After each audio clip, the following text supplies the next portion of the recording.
Moi, je représente la Safe Team Academy. On est un organisme de formation qui axe ses supports pédagogiques sur les compétences non techniques en santé. Ça va toucher des sujets comme la coopération, le travail en équipe, la communication, qui sont des sujets qui sont malheureusement pas abordés en formation initiale chez les professionnels de santé. Ils sont pourtant cruciaux. Nous, notre objectif vraiment, c'est d'améliorer la qualité et la sécurité des soins dans les établissements et pour ce faire, en réduisant les erreurs médicales et les incidents médicaux grâce à des formations qui sont très innovantes. On a développé un nouveau format qui est la vidéo immersion. En fait, on tourne nos films dans des hôpitaux avec des acteurs qui sont des soignants en poste. Donc, l'apprenant, il va vraiment être immergé dans ses pratiques du quotidien et on a un taux d'engagement qui est assez incroyable, de plus de 91% grâce à ce support. On accompagne plus de 200 établissements actuellement en France et à l'étranger. Et on a hâte d'accompagner encore plus d'établissements dans les années à venir. Merci Manon. Et de mon côté, donc je suis Stéphanie de Meredith Santé. Meredith, c'est une plateforme qui crée et anime des communautés de professionnels de santé territoriales, apprenantes. On fait des communautés qui ont pour but d'avoir un lieu dédié d'entraide, de partage de bonnes pratiques, de retour d'expérience pour améliorer le soin, pour aussi prendre soin des soignants qui soignent. Et du coup, aujourd'hui, on accompagne à peu près une trentaine de structures et on a 90 000 professionnels de santé qui bénéficient qui bénéficient et qui constituent surtout ces communautés. On va vous laisser la parole, Nathalie. Très Je bien. pense que c'est vous qui commencez. Absolument. Merci à vous. Merci à Safe Team Academy et Meredith Santé de nous proposer d'animer ce webinaire. Donc, pour me présenter, Nathalie Gnon, je suis cadre supérieur de santé dans un CHU parisien, mais j'interviens surtout et essentiellement au titre de co-auteur du rapport sur les violences à l'encontre des professionnels de santé, qui a fait l'objet de 44 propositions pour des soins en sécurité. Et j'interviens en duo ce jour avec Monsieur Rodolphe Temple, responsable sécurité et sûreté de l'hôpital Foch, président de l'association de promotion de la sécurité dans les IGH et les ERP. Alors, comme vous le voyez, c'est un duo qui a la particularité d'être très différent, puisque nous exerçons tous les deux métiers très différents au sein de l'hôpital, mais nous ne parlerons évidemment pas que de l'hôpital. Mais nous exerçons deux métiers très complémentaires et c'était tout l'intérêt d'intervenir ensemble dans ce webinaire et j'espère que nous répondrons ainsi à toutes les questions que vous vous posez sur le sujet. Alors, tout d'abord, pour poser le contexte, ce webinaire, il n'a évidemment pas pour objet de vocation à balayer tous les sujets, mais il a pour objet de vous engager dans une démarche réflexive. Il n'a pas vocation à balayer l'ensemble des actions à mener pour améliorer la gestion de la violence, mais il abordera un sujet qui nous paraît majeur dans la genèse ou dans l'amplification de la violence, qui est celui de la communication dans la relation de soins. Nous proposons de vous apporter des conseils, des tips, comme il se dit de plus en plus, pour rendre notre environnement de travail sécure. Et c'est ensemble aujourd'hui que nous allons explorer les différents défis liés à la violence. Alors, le contexte général, quand on parle de violence, quand on parle de violence à l'hôpital ou dans le milieu extra-hospitalier, il ne parle pas d'une seule violence, mais il y a bien des violences. Des violences qui sont des violences externes, des violences des patients vers les professionnels, voire d'autres patients, comme on a pu le connaître dans certains sites. Mais aussi, alors, attendez, excusez-moi. Voilà, des violences externes, des accompagnants envers les professionnels ou les autres personnes présentes, parce qu'on sait parfois que la violence, eh bien, elle se contamine et elle peut se contaminer au milieu dans une salle d'attente, que ce soit une salle d'attente à l'hôpital ou une salle d'attente dans un cabinet. Mais on parle aussi de violences internes, des violences internes entre pairs, entre collègues, envers les étudiants, par des encadrants, enfin, tout ce qui concerne finalement les violences au sein d'une équipe de soins. Alors, la violence, elle a un impact sur les soins et sur les professionnels. Les événements de violence contribuent à dégrader les conditions de travail au travers des atteintes aux biens et aux personnes, ils sont probablement, ces événements, source de baisse de la qualité d'écoute empathique du soignant. Elles contribuent, les violences, à altérer la santé des professionnels, on le sait, même si les données sont très limitées sur le sujet, puisqu'on sait que ça génère de l'absentéisme, du burn-out, voire des états de stress post-traumatique, voire même plus largement des maladies somatiques. Aujourd'hui, on ne dispose pas de données qui sont consolidées pour pouvoir vraiment tenir compte et évaluer précisément l'impact sur la santé des professionnels, mais compte tenu des répercussions qui sont en décalage, parce que parfois la récurrence d'événements fait que le professionnel ne va pas forcément immédiatement être impacté et il peut, à force de cette récurrence, de cette fréquence, être arrêté en décalage avec la survenue même des événements. Donc c'est difficile d'avoir des données précises. Ce qu'on sait en tous les cas, aujourd'hui, ce qui est reconnu et ce qui est évidemment marqué dans notre société, c'est que ces événements ont une criticité élevée, à la fois pour l'individu, mais aussi pour l'établissement lorsqu'il exerce en établissement ou en institution, notamment par cet absentéisme qu'il peut générer ou par ces difficultés au travail qu'il peut générer pour le professionnel. Alors, comment pouvons-nous inverser cette tendance ? Alors, dans le contexte, voilà pourquoi il y a eu le contexte a amené effectivement nos institutions et nos tutelles à réfléchir et à se poser la question de savoir comment agir, voire réagir face aux actes de violence, actes de violence qui sont de plus en plus nombreux, en tout cas leur signalement, et peut-être parce qu'ils sont aussi mieux signalés.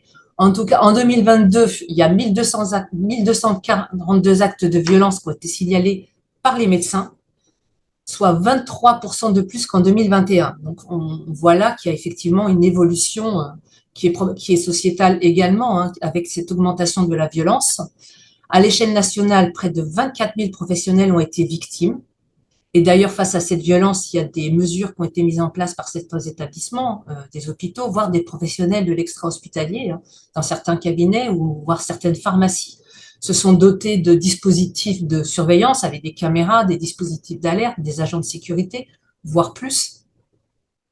Et donc, tout ce contexte général a amené notre tutelle à cette mission dont j'ai été co-auteur avec le docteur Masseron, qui est président de SOS Médecins et qui a fait l'objet d'un rapport en juin 2023, rapport au travers duquel nous proposons 44 propositions autour de 6 axes principaux qui étaient agir sur les déterminants des violences, acculturer les professionnels, mieux objectiver les faits de violence internes et externes, accompagner et soutenir les victimes et préparer les futurs professionnels et communiquer auprès de tous les acteurs.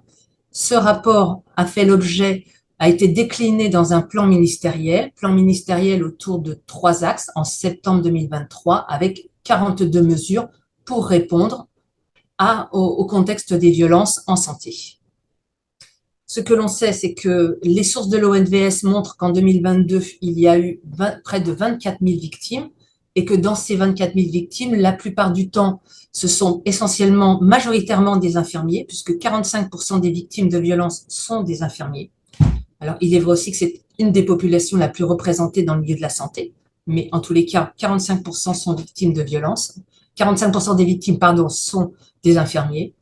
Le plus souvent, il s'agit de refus de soins pour 53% des événements déclarés ou d'un temps d'attente jugé excessif pour 17%, donc autour de 50% concernent ces deux sujets. Alors, quand on parle de lutte contre la violence, on sait qu'il y a un engagement officiel qui existe depuis déjà plusieurs années, puisque l'ONVS a été créé, l'Observatoire national des violences en santé existe depuis 2005. Donc, c'est un observatoire qui s'est doté de moyens et qui a évolué autour de sa plateforme, puisque depuis 2023, la plateforme de l'ONVS est ouverte aux déclarations des libéraux. Donc, il y a 2 plateformes, une plateforme qui concerne les établissements de santé pour les déclarations et une autre plateforme qui concerne les libéraux. Pour les établissements de santé, ce sont les établissements qui déclarent eux-mêmes les événements qui les concernent. Et pour les libéraux, ils peuvent avoir un accès direct avec un compte qui leur permet de déclarer les événements les faits de violence dont ils sont victimes. Les ordres, par ailleurs, en parallèle, les ordres font l'objet aussi de déclarations, soit en direct auprès des ordres, l'ordre des médecins, l'ordre des pharmaciens ou l'ordre des infirmiers ont des systèmes de déclaration parallèles à l'ONVS et ils peuvent également accéder à la plateforme de l'ONVS pour suivre ou eux-mêmes déclarer des faits de violence. C'est sur le plan national. Sur un plan des établissements de santé, il y a bien évidemment les fiches d'événements indésirables qui sont qui sont le support de déclaration des événements dans les établissements de santé et qui font le lien entre le professionnel et son institution. C'est ensuite l'institution qui ira déclarer sur l'observatoire. Un autre élément important sur les systèmes de déclaration, il y a bien évidemment la plainte, qui est un lien direct entre l'institution, le professionnel et le parquet, donc le ministère de la Justice. L'ensemble de ces outils renforce l'engagement institutionnel, l'engagement de l'État pour assurer la sécurité et le bien-être des professionnels de santé. Concernant les ordres, il faut savoir que les ordres professionnels peuvent se constituer partie civile auprès du professionnel. Donc, c'est important à noter, en particulier pour les professionnels de l'extra-hospitalier, ils peuvent solliciter l'ordre qui peut se porter partie civile à leur côté. Dans un contexte général, lorsqu'on parle de violence externe, alors, comme je l'ai dit précédemment, c'est un phénomène sociétal, c'est pas spécifique au monde de la santé, hein, puisqu'on voit que dans les statistiques ministérielles de la sécurité intérieure, il y a une augmentation de 15% des coups et blessures volontaires entre 2021 et 2022. Donc, finalement, le monde de la santé est un reflet de ce qui se passe dans notre société. Dans un contexte de travail, en ce qui concerne les professionnels de santé, qui s'est dégradé depuis la crise Covid et notamment en intra-hospitalier et en intra-institution ou même dans le médico-social, la crise des effectifs. Donc ça a constitué, ça a aggravé le phénomène des violences. Ces violences externes sont parfaitement définies selon des textes, une classification bien définie, hein, donc par des atteintes aux biens, ce qu'on appelle les atteintes aux biens au travers de 3 niveaux de déclaration d'atteinte aux biens, qui sont les vols sans effraction, les dégradations légères pour le niveau 1. Le niveau 2, c'est les vols avec effraction. Et le niveau 3, des dégradations, des destructions de matériel, de valeur, incendie volontaire, vol à main armée, à réunion, qui concernent donc les établissements de santé, notamment. Les atteintes aux personnes se déclinent selon 4 niveaux. Du niveau 1 qui va de l'injure, l'insulte, le niveau 2, la menace avec l'atteinte de l'intégrité physique. Le niveau 3 avec des violences volontaires et le niveau 4 avec des violences avec armes. Donc, ces 4 niveaux de déclaration amènent évidemment des peines qui seront différentes. Donc là, on vous a mis un florilège de quelques propos qui ont été tenus par des agresseurs vis-à-vis de professionnels de santé. Donc, je pense que vous retrouverez certains propos qui vous ont été probablement aussi dont vous avez pu être victime. Je ne vais évidemment pas les lire tous, mais c'est assez fleuri, comme vous pouvez le constater. Des peines, donc, et tous ces propos, toutes ces insultes, toutes ces violences verbales à l'encontre des professionnels de santé qui peuvent aller de la violence aux menaces, hein, eh ben, elles amènent des peines qui vont de l'amende, hein, ça peut être des amendes de 5 500 €, mais qui peuvent aller jusqu'à 75 000 € à de la prison, de 6 mois à 5 ans de prison, selon la nature du délit et la qualité de la victime. Donc, dans la continuité, une petite précision, dans la continuité du plan de septembre 2023, les textes sont en attente d'évolution, avec notamment un alourdissement des peines, donc au travers d'un article 1, donc il y a un texte de loi qui va être soumis là, qui doit être d'ailleurs proposé aujourd'hui, avec un élargissement à la famille, notamment pour l'article 1, sur tout ce qui concerne les peines, qui peuvent concerner du coup et le professionnel et sa famille qui exerce en établissement de santé, un élargissement du droit d'outrage aux professionnels de santé exerçant en libéral au travers de l'article 2, et un dépôt de plainte par l'établissement à la place du professionnel et la possibilité de se porter civil en première intention au travers de l'article 3 qui est proposé dans ce nouveau texte de loi. Amendement donc qui va être déposé le 14 mars, donc aujourd'hui à l'Assemblée nationale. Voilà différents types de violences. La violence, elle peut être verbale, mais elle peut trouver d'autres modes d'expression. Elle ne se traduit pas forcément au travers du florilège qu'on a vu tout à l'heure. Ça peut être, par exemple, une méthode qui consiste à vous faire comprendre que vous aurez des représailles physiques qui pourraient avoir lieu, qu'on connaît, on insinue qu'on connaît des personnes haut placées, donc vous pouvez y avoir des représailles de la part de votre hiérarchie. On peut parler fort en faisant de grands gestes, en pointant du doigt. Donc tout ça, toutes ces manifestations, tous ces comportements sont assimilés à des faits de violence. Les violences internes. Alors, les violences internes, elles concernent, je l'ai dit précédemment, les professionnels, les pairs, les collègues. On n'a pas de données chiffrées, le suivi est compliqué. C'est un circuit de déclaration en intra-institution ou établissement qui est différent des violences externes puisque c'est traité par les directions de soins ou les directions des ressources humaines. De la même manière, envers les étudiants, on n'a pas de données, on a uniquement le reflet d'évaluation ou d'enquêtes qui sont faites par les syndicats d'étudiants ou quelques remontées par les instituts de formation et ou les universités. On n'a pas de données chiffrées et on sait notamment qu'elles sont peu déclarées parce qu'il existe une omerta de la part des étudiants eux-mêmes, la crainte des représailles, la peur pour la carrière professionnelle. Néanmoins, il y a déjà eu différentes actions au niveau ministériel et notamment au niveau du ministère de l'Enseignement supérieur et de la Recherche, puisqu'il y a un plan national qui existe depuis 2020, qui était un plan national qui existe depuis 2021 et qui court toujours, et notamment au travers de la possibilité de faire appel à la CNAES, qui est la Coordination nationale d'accompagnement des étudiants et des étudiantes en santé, qui propose un ensemble d'outils d'écoute, d'informations, de conseils, et qui s'appuie sur un réseau de référents auquel les étudiants peuvent faire appel. Alors, dans le sujet d'aujourd'hui, donc on vous l'a dit, on allait parler communication. Alors, évidemment, on ne va pas rentrer dans le détail de toutes les violences, et notamment les violences internes, mais évidemment, la communication, qui est un élément fondamental de la relation de soins, n'en est pas moins importante entre professionnels et envers les étudiants, avec les étudiants. Pour ces seconds acteurs, je vous l'ai dit, il existe la possibilité de faire appel, si besoin, à son institution ou à son école de référence.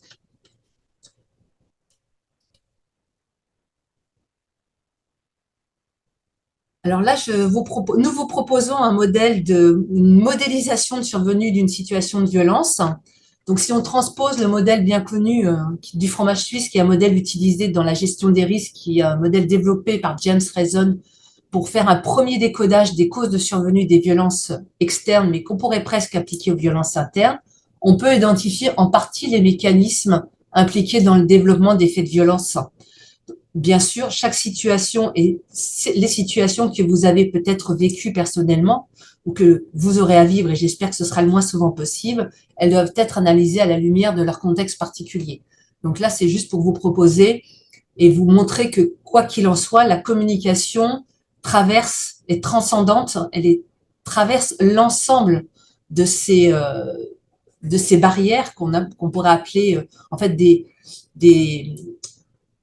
événements latents ou des événements patents. Donc, dans les événements latents ou dans les événements patents, on voit bien qu'il y a un contexte politique et ensuite ce qui se passe au niveau de l'institution, du centre de santé, au niveau du service, au niveau du centre, du cabinet, du domicile et ensuite au niveau du professionnel lui-même. Et qu'est-ce qui fait finalement qu'une violence va se produire dans notre quotidien. Nous allons ensuite passer aux actions concrètes et pour ce faire, je vais passer la parole à mon binôme, à Monsieur Rodolphe Temple. Eh bien, merci Nathalie. Bonjour à tous et donc bienvenue. Je me permets de vous citer bienvenue aussi à ce webinaire sur le thème de la violence en milieu de santé avec des perspectives qu'on va vouloir intégrer de l'hôpital à la médecine de ville, ce qu'on va essayer de balayer. Alors aujourd'hui, comme on vous l'a expliqué, on va explorer un aspect crucial de la gestion de la violence en milieu de santé, c'est la communication. Parce que effectivement, quand on a préparé ce webinaire avec Nathalie, après en avoir discuté et vu le créneau qu'on avait, on a jugé que le créneau était un peu court pour vous faire une formation accélérée en Krav Maga. Donc, on a plutôt opté pour la communication. On est tous conscients des défis auxquels sont confrontés les professionnels de santé aujourd'hui en matière de sécurité, de la gestion des comportements agressifs, de toutes ces incivilités. Nathalie, elle l'a d'ailleurs brillamment rappelé et recontextualisé juste avant, donc je vais pas revenir dessus. Cependant, voilà, ce qu'on va mettre en lumière aujourd'hui, c'est ce rôle fondamental qu'a la communication dans la prévention et dans le désamorçage de ces situations avant qu'elles ne deviennent pour vous, pour nous, incontrôlable.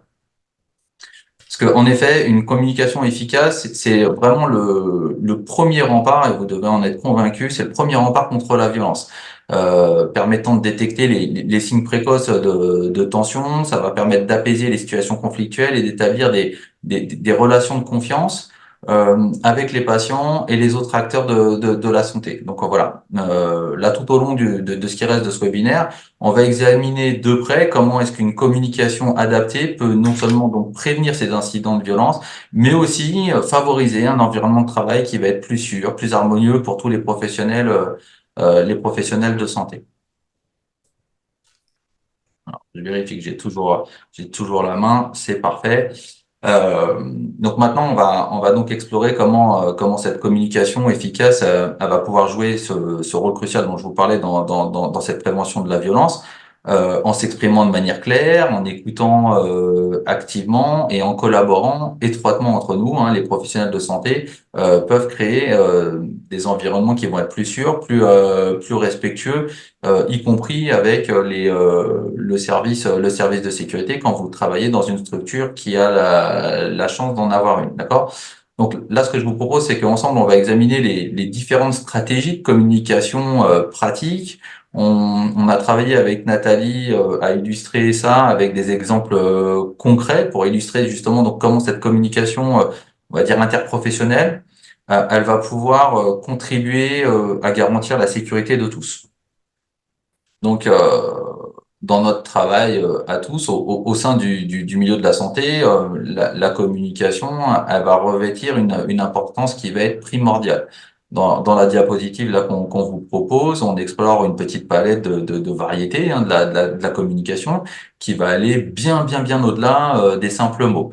On va donc plonger dans les différents types de communication, donc verbale, non verbale, écrite et paratextuelle. Et on va se rendre compte que chacune de ces formes de communication joue un rôle crucial dans nos interactions quotidiennes avec les patients, avec nos collègues, avec leurs familles. D'accord? Il est important de comprendre que l'ensemble de ces nuances, c'est essentiel pour que vous puissiez favoriser des échanges qui soient à la fois empathiques et surtout efficaces. Euh, alors là, on va commencer à parler un peu des freins à cette communication et notamment dans le milieu de la santé, d'accord? Parce que le domaine de la santé, c'est un domaine qui est spécifique évidemment, mais qui est surtout complexe. Et cette communication, elle peut parfois rencontrer des obstacles qui vont venir entraver notre capacité à pouvoir échanger efficacement et faire passer le message tel qu'on aimerait le faire passer. Donc, sur la diapositive là que je vous propose, on va explorer ces différents freins afin de mieux les comprendre pour pouvoir mieux les surmonter. Parmi les obstacles que nous trouvons auxquels vous pourrez être confrontés, il va y avoir donc les barrières linguistiques, vous allez avoir les différences culturelles, les défis émotionnels et les hiérarchies institutionnelles. C'est véritablement en travaillant tous ensemble pour dépasser ces difficultés qu'on va pouvoir renforcer notre capacité à pouvoir communiquer de manière efficace, collaborative dans notre environnement de santé, d'accord? Euh, alors, on va approfondir ça sur ces freins. Donc, dans le milieu de la santé, cette communication efficace, elle va être essentielle pour pouvoir assurer le succès organisationnel.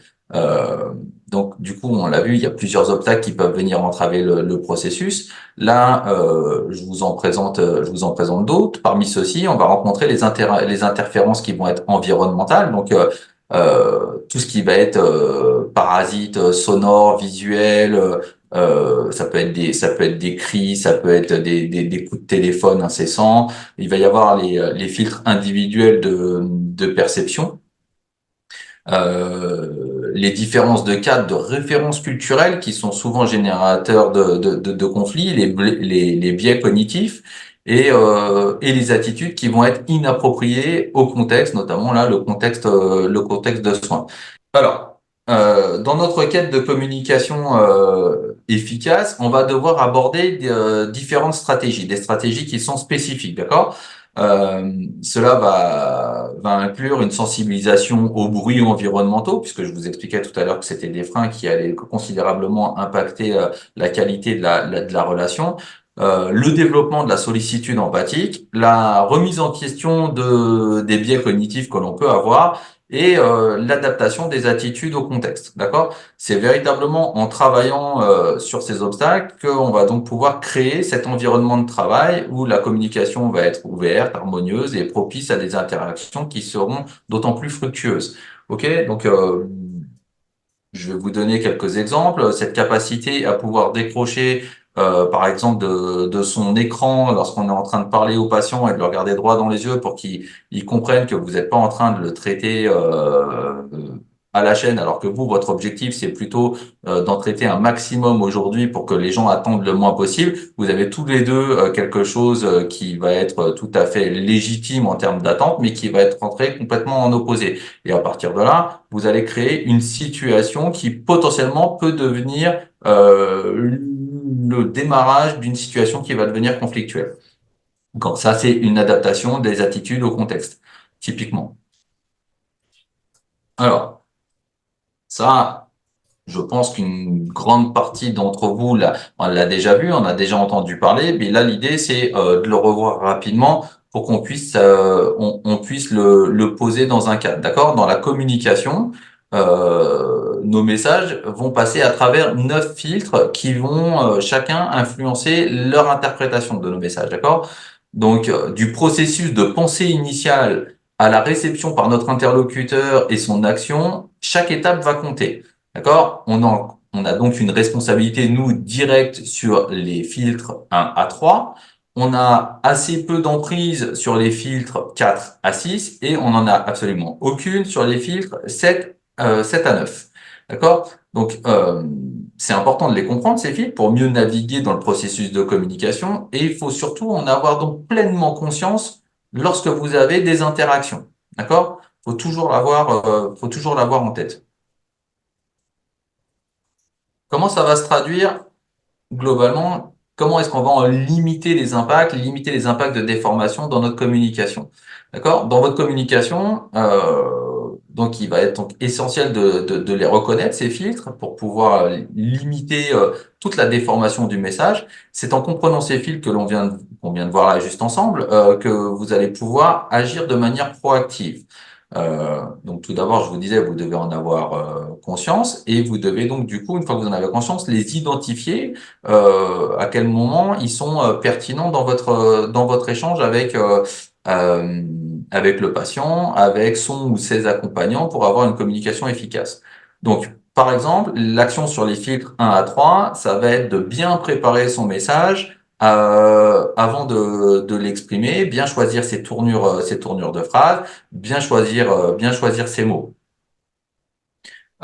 Pour les filtres 4 à 6, vous allez jouer beaucoup sur l'environnement qui doit être propice à une écoute. Vous allez éviter par exemple de le faire dans un couloir où il y a du passage, où il y a du bruit. Si vous êtes vous êtes dans un box de consultation, peut-être fermer la porte. Si vous avez le téléphone qui sonne, évitez de répondre au moment où vous arrivez ou en plein milieu du diagnostic que vous êtes en train de délivrer. Il va falloir aussi que vous soyez conscient de l'impact émotionnel que va générer le message que vous transmettez et de manière à pouvoir gérer cet impact émotionnel avec une communication qui va être la plus claire possible. Et donc, c'est en mettant en pratique ces stratégies, ça a l'air simple hein, quand je le dis comme ça, mais en fonction des situations et des tensions qu'elles peuvent révéler, c'est loin d'être si simple. Mais c'est comme ça que vous allez favoriser une communication sans déformation. Et ça, déjà, c'est une grande victoire puisque une grande partie des violences commencent souvent sur un malentendu. Alors, ce qu'on s'est dit, c'est que, voilà, là, c'est un peu toute la théorie que je viens d'expliquer. L'idée, c'est de vous mettre ça un petit peu en scène au travers d'un contexte. On a contextualisé ça avec Nathalie. On va faire ensemble comme une espèce d'étude de cas. voilà, j'ai pris un contexte qui est extrêmement classique. C'est un soignant, un patient et son accompagnant qui interagissent pour discuter du traitement post-opératoire du patient. Donc concrètement, vous avez le soignant qui fournit des instructions qui sont formelles, le patient qui pose des questions sur les effets secondaires et le suivi à domicile, tandis que vous avez l'accompagnant qui, lui, va exprimer des inquiétudes concernant la gestion de la douleur du patient. Voilà. Donc un contexte que vous connaissez tous. Et puis, arrive un moment des signes de dégradation, d'accord? Donc, cette phase précoce de dégradation, elle est cruciale à identifier. Pourquoi? Parce qu'elle va offrir une opportunité d'intervention avant que les tensions, si voilà, on va formuler ça comme ça, que les tensions ne s'intensifient davantage. C'est par l'observation attentive des signes non verbaux et des changements dans votre dynamique de communication qu'essentiellement vous allez pouvoir prévenir le conflit potentiel qui va survenir après. Donc là, on reprend notre étude de cas, les signes de dégradation dans la communication entre le soignant, le patient et l'accompagnant, ils apparaissent et ils indiquent une tension croissante. Donc il faut être attentif pour les repérer. Le langage corporel, par exemple, du patient, il va commencer à se fermer avec des bras croisés, il va se mettre au fond de son siège, il va commencer à froncer les sourcils, ce qui peut avoir plusieurs interprétations. C'est il est pas d'accord, ou il a pas compris, ou il est inquiet. Vous allez avoir l'accompagnant qui va montrer des signes d'anxiété, qui vont souvent se générer par le fait qu'il va commencer à élever la voix. Et dans ce cas-là, ça y est, tac, on a la communication qui va se bloquer. Quand vous allez poser des questions, vous allez obtenir des réponses qui vont être incomplètes. Du coup, vous n'allez pas vous-même souhaiter reformuler les préoccupations du patient, ce qui va avoir l'impression que vous vous en fichez, qu'ils comprennent ou qu'ils comprennent pas. Et tout ça va accentuer le risque de malentendu. En fait, on est dans un cercle qui est tout sauf vertueux, du coup. On reprend cette situation. Donc, dans cette situation, l'idée, c'est d'appliquer les stratégies qu'on a précédemment identifiées dans les diapositives d'avant pour éviter que cette dégradation dans la communication. Alors, on va essayer de les mettre en pratique, hein, cette conscience des filtres en tenant compte des perspectives et du patient et de son accompagnant. Donc, on va essayer d'agir sur les filtres 1 à 3. On va préparer les informations de manière claire et empathique dans sa tête avant de les exprimer, en ayant bien choisi ces tournures de phrases adaptées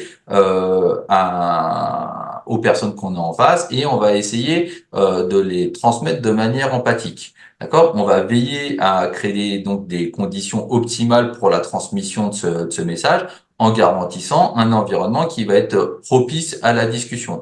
Donc, je vous disais tout à l'heure, un environnement calme, et donner des signes extérieurs paraverbaux et de posture qui vont faire que vous êtes impliqué dans ce que vous dites et que vous n'êtes pas avec comment dirais-je des intentions de réfléchir à autre chose, être préoccupé par votre téléphone, par votre clavier, votre ordinateur ou autre chose. Ça, c'est extrêmement important au moment où vous communiquez là-dessus.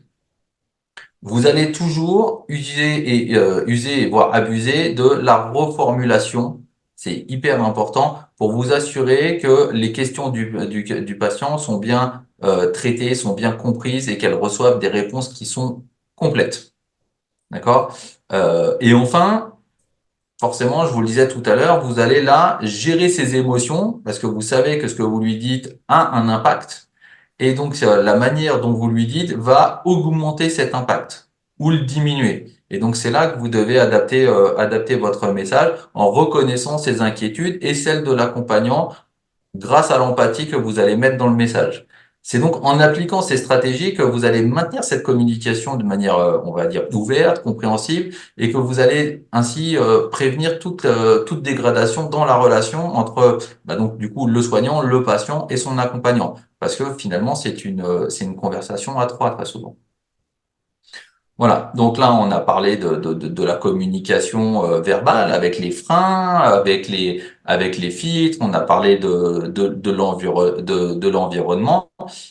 Vous avez aussi une forme de communication qui est moins utilisée et pourtant qui est très intéressante, qui est la communication écrite. Parce que communiquer, c'est aussi donc adapter l'information. Là, je vous ai mis un exemple d'un service d'urgence. Donc, la communication, elle peut donc être écrite, mais dans ce cas-là, il faut l'adapter à l'environnement et à la population. C'est pour ça que des traductions peuvent parfois être nécessaires. Mais voilà, dans l'exemple concret là que je vous propose sur cette diapositive, qui vient de l'hôpital Foch, moi là où je travaille, la communication, hein, on l'a adaptée pour informer les patients et leurs accompagnants de manière claire et transparente. Quand vous arrivez aux urgences, vous avez des écrans un peu partout et ces écrans d'accueil, ils affichent le temps d'attente estimé pour la consultation par l'infirmière d'accueil et d'orientation, par le médecin, et vous donnez aussi l'information de combien est-ce que actuellement il y a de patients dans le service. Vous allez avoir un message qui va souligner que la priorité elle est donnée en fonction de la gravité et non pas par ordre d'arrivée. Ça paraît bête, mais c'est pas une évidence pour la plupart des gens. De plus, vous avez aussi un message spécifique qui va tourner et qui va être lui destiné aux accompagnants et qui va leur préciser que les informations seront communiquées à la personne désignée comme étant personne de confiance pour transmettre au reste de l'entourage. Donc ça, c'est sa mission. Et cette adaptation de l'information, elle va viser à faciliter la compréhension et à répondre aux besoins des patients et de leur entourage dans un contexte d'urgence, qui est un contexte qui est inhabituel, qui est stressant pour eux. Donc, c'est quoi les avantages de tout ça? Voilà, donner toutes ces informations écrites sur un écran d'accueil, ça va présenter plusieurs avantages pour prévenir tout agacement et risque de dérive agressive, d'accord? Donc, premièrement, il va y avoir ce contexte, ça va permettre d'apporter de la transparence et de la clarté, voilà, en affichant les temps d'attente estimés pour la consultation par l'infirmière, le médecin, et que les gens prennent conscience du nombre de patients. Vous lui donnez une vision qui est assez transparente de la situation, et ça réduit l'incertitude et la frustration qui vont être liées à l'attente. Donc du coup, on va parler justement de cette gestion de l'attente. En informant les patients sur ce temps, ils peuvent mieux planifier leur temps et ajuster leurs attentes en conséquence, en appelant par exemple leur famille qui est restée à la maison, qui ne les a pas accompagnés, qui elle s'inquiète, qui ça va éviter qu'ils soient tout le temps appelés par la famille et qu'elle leur dit bah je suis toujours pas passé, je sais pas. Si dès le début on leur dit bah écoute j'en ai déjà pour 51 minutes d'attente. Euh, ça va faire descendre le stress de tout le monde, d'accord? Donc ça va réduire l'impatience et l'agacement liés à une attente prolongée. Et ce qui est intéressant avec ce système qui est informatisé, c'est que nous, on a réussi à le renvoyer en live directement sur notre site internet. Ce qui veut dire que les patients, avant même qu'ils se déplacent, ils peuvent faire le choix de vérifier combien de temps il y a d'attente aux urgences s'ils se déplacent, d'accord? Donc c'est une information qui est en live consultable à distance avant son déplacement physique. Autre avantage, c'est l'explication du processus. Ça, c'est hyper important, le fait que les règles soient claires pour tout le monde et qu'elles soient les mêmes pour tout le monde et que ça soit affiché. Donc, le message indique que la priorité, elle est donnée en fonction de la gravité des cas et pas par ordre d'arrivée. Ça explique tout de suite et assez clairement, je trouve, le fonctionnement d'un service d'urgence. Et comprendre un processus, puisqu'il est expliqué, ça peut aider à calmer les frustrations qui sont liées à une perception d'une attente qui est injuste, en fait. Et enfin, le message de responsabilisation des accompagnants, parce que je me rappelle plus quel est le pourcentage d'agression liée non pas par les patients, mais aux accompagnants, mais j'ai souvenir qu'il est assez important. Donc c'est important de bien les traiter et bien de les désamorcer avec une communication qui est claire, qui va leur indiquer quels sont leurs rôles, que les informations ne seront pas transmises à tous les accompagnants, puisque des fois ils sont nombreux, mais à la personne de confiance, et ça les responsabilise, ça les clarifie sur leur rôle dans la communication avec le patient, mais aussi avec les autres membres de la famille, les autres accompagnants. Et ça peut éviter les conflits ou les tensions qui sont liées à une communication qui peut être parfois confuse ou contradictoire. Voilà. Donc, en résumé, c'est fournir ces informations écrites sur un écran d'accueil, ce qui est pas si compliqué que ça, hein. Ça va favoriser la transparence, la gestion des attentes, l'explication du processus, la responsabilisation des accompagnants, et tout ça, ça va contribuer à prévenir tout agacement ou risque de dérive agressive dans un contexte d'urgence médicale. Ensuite, dans la diapositive suivante, ce qu'on vous propose, c'est aussi de parler des professionnels de santé qui sont en profession libérale et spécifiquement ceux qui effectuent des visites à domicile. Euh, L'idée au travers de cette diapositive, c'est d'expliquer que les retards qui peuvent survenir en raison de différents facteurs, hein, tels que des consultations précédentes plus longues, de prise en charge du patient précédent que prévu, ou des retards qui sont dus à une circulation qui sont denses. C'est des retards qui sont compréhensibles, mais qu'il est crucial de prévenir les patients suivants pour éviter toute tension ou mécontentement dès le début de la consultation, qui va forcément rendre la prise en charge plus complexe et dangereuse. D'accord? Donc, parce qu'un retard non averti, ça peut engendrer cette situation de tension avant même le début de la consultation, et ça pour plusieurs raisons. Bah, faut se mettre à la place du patient parce qu'on va tous l'être un jour, un jour ou l'autre. On a tous un jour ou l'autre un problème. Tout d'abord, un patient, il peut avoir organisé son emploi du temps en conséquence, notamment s'il a pris un congé, un congé de travail, s'il a aménagé d'autres engagements pour être disponible à une heure convenue. Lorsqu'il constate un retard non annoncé, ça peut causer une frustration qu'il va peut-être pas savoir gérer, du mécontentement, et ça va perturber ses propres plans et ça peut occasionner des désagréments ou des pertes de temps. En outre, le patient peut être dans une situation là de vulnérabilité ou de détresse. Il attend votre passage avec impatience. Il attend cette consultation avec impatience pour obtenir des soins ou des réponses à ses préoccupations de santé. Et un retard non prévenu, ça peut accentuer son niveau de stress et d'anxiété, surtout s'il est dans l'attente, par exemple, de résultats ou de nouvelles importantes sur sa santé. Donc, du point de vue du patient, il peut également considérer le respect de son temps comme une forme de respect de sa personne et de ses besoins. Et donc, le non-respect de cet engagement d'être à l'heure et de ne pas l'avoir prévenu peut être perçu comme un manque de considération à son égard, ce qui va contribuer immédiatement à une réaction de mécontentement, qui, selon la personnalité des gens, peut se traduire de différentes manières, souvent peu agréables. Donc, il est important de reconnaître que les retards peuvent être causés par des contraintes organisationnelles ou des imprévus professionnels. Il n'y a aucun problème pour le professionnel de santé. Cependant, informer le patient de tout retard dès que possible démontre une considération pour son temps et son bien-être. Ça va contribuer ainsi à éviter des tensions qui sont complètement inutiles et à maintenir une relation de confiance entre le professionnel de santé et son patient.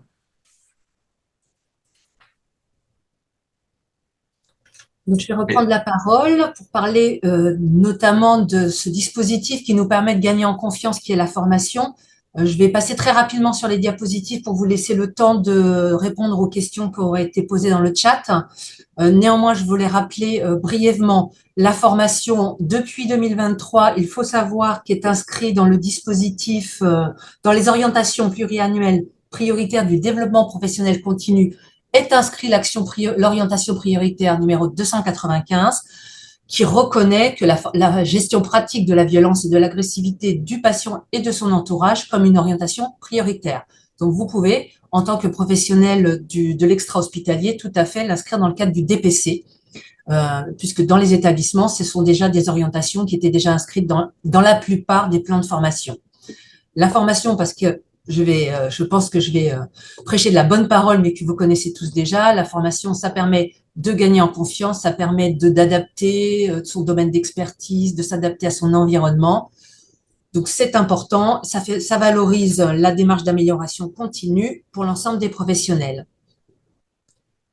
La formation, il faut évidemment la partager en équipe. L'équipe s'entend bien évidemment au niveau d'un service de soins, mais ça peut être un centre de santé, une maison de santé, un dispensaire, un cabinet pluriprofessionnel. Donc, il faut que cette formation, elle soit partagée, que les connaissances soient partagées avec l'ensemble des collègues avec lesquels vous exercez au quotidien ou de façon moins ponctuelle, plus ponctuelle.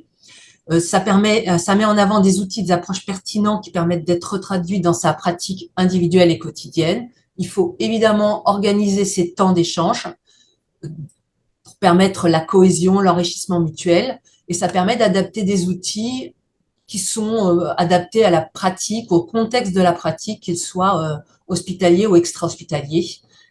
Et de la même manière, ça permet des ajustements pour une meilleure intégration.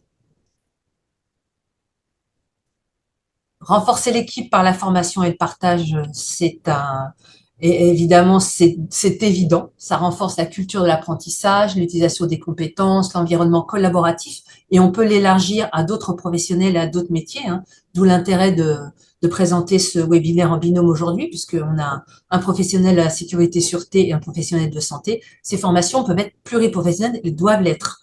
Elles sont de plus en plus, et c'est de plus en plus le cas, et elles sont de plus en plus in situ, et je pense que ça c'est important que de développer les formations autour de la gestion de la violence et pas seulement autour de la communication. Ça peut être aussi des formations pratiques, comme l'évoquait Rodolphe, le Krav Maga, par exemple. Se former pour prévenir et mieux réagir, agir et réagir pour toujours mieux communiquer. Après, on le sait, quoi qu'il en soit, la violence, elle n'est pas toujours prévisible, elle n'est pas toujours évitable. Donc, il faut se former pour gérer les situations seules ou en équipe, des formations théoriques, pratiques, l'idéal dans l'environnement de travail, dans l'idéal avec son collectif de travail. Mais dans tous les cas, il faut partager ses connaissances, ses expériences avec le collectif, avec ses collègues, avec les personnes avec lesquelles on est le plus en contact dans notre quotidien. Et ensuite, bien évidemment, ce qui est important aussi, c'est l'accompagnement des victimes. Il faut connaître les dispositifs de déclaration et d'accompagnement, le suivi psychologique, l'implication des services de santé au travail, des associations. Il y a des associations qui ouvrent à des psychologues 24 heures sur 24. Donc ça, il faut le connaître, il faut le savoir, il faut aller se renseigner. Les ordres peuvent nous aider aussi sur ce sujet-là. Et puis, bien sûr, analyser les situations a posteriori, effectuer des retours d'expérience pour améliorer sa pratique et s'enrichir de la pratique des autres. Avant de conclure, je passe donc la parole à Rodolphe qui va conclure avant vos questions. Oui, les derniers tuyaux qu'on peut vous donner, c'est que d'abord il faut, pour avoir une communication efficace, il va falloir que forcément vous vous connaissiez vous-même, que vous sachiez détecter chez vous vos propres freins, vos propres barrières, y compris à un instant T, puisque les émotions que je peux éprouver à un moment T peuvent avoir des influences sur mon comportement, et ça sera pas la même chose demain dans la même situation. Euh, Gardez en tête que vous pouvez vraiment pleinement agir sur les trois premiers filtres et sur l'environnement, et pas grand-chose sur le reste. Donc concentrez-vous là-dessus. Oubliez pas de reformuler. Partagez vos connaissances, partagez vos expériences avec les autres. C'est aussi enrichir les autres, mais c'est aussi s'enrichir dans le partage, parce que des fois, quand on explique, on se met à comprendre quelque chose qu'on a vécu et qu'on n'avait pas, sur lesquels tant qu'on n'avait pas mis des mots en l'exprimant, on n'en avait pas pleinement fait le tour. Donc ça, je trouve que c'est très intéressant. Le travail en pluriprofessionnalité aussi, comme l'expliquait Nathalie, vous rapprocher d'un responsable de la sécurité, lui expliquer quelles sont vos problématiques, quelles sont vos craintes, une analyse environnementale pour prévenir la violence qui est aussi très intéressante. C'est-à-dire, quand je dis une analyse environnementale, ça peut être toute la partie où on va analyser comment est fabriqué votre service pour prévenir les agressions physiques. D'accord? Donc ça, c'est quelque chose qu'il faut mettre en place. Des fois, le simple fait de vouloir rendre des choses jolies augmente le danger, parce que vous allez multiplier par exemple les projectiles. Voilà, des petites lampes, des petits pots de fleurs à droite, à gauche. C'est autant de projectiles qui peuvent se transformer en armes par destination lors d'un conflit qui va se généraliser. Donc avoir ce partage, ça permet aussi de s'enrichir. Donc ça, c'est quelque chose sur lequel je voulais insister.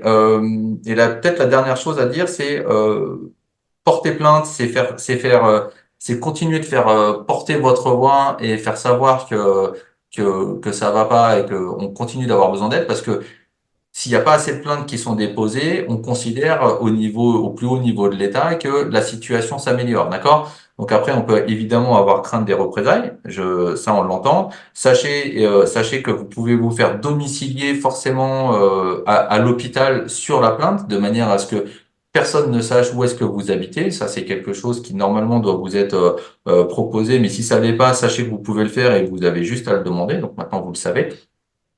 Et on croise évidemment tous les doigts pour que la proposition numéro 3, surtout qui va être proposée aujourd'hui, là, comme nous le disait en préambule tout à l'heure Nathalie, passe, à savoir que vous n'ayez même plus besoin de porter plainte, que quand vous bossez en structure de santé, j'entends, que votre établissement puisse porter plainte pour vous, ce qui fait que ça vous dégagera de tout ce stress.